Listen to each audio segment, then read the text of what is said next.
এখন টাকার লোভ দেখিয়ে স্কুলের নিজের ম্যাডামকেই প্রেমের অফার করে। এটা কেমন বিয়াদব ছাত্র! হায় হায় হায় রে, দুনিয়াটা আসলেই এখন একটা,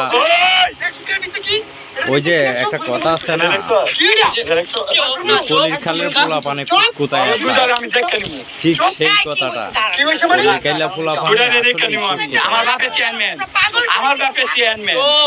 দেখো কত বড় বিয়াদব বলে এই কাজটা করতে পারে। ও পুরাই পাগল হয়ে গেছে। তোমরা পাগলের সাথে মারামারি করতেছো। তোমরা কি ওর সাথে পাগল হয়ে গেছো? আপনি আমার কাছে নগদ কথা কইবেন কি? আমি ওর সাথে কথা বলতেছি না, আমি প্রিন্সিপাল স্যারের সাথে কথা বলতেছি। এই মাঝে ও আমার ডাকতেছে। আপনি ডিসকাস নয়? হ্যাঁ, ও বলতেছে ওনাকে আমার প্রতি ক্রাশ খাইছে নাকি কি বলতেছে।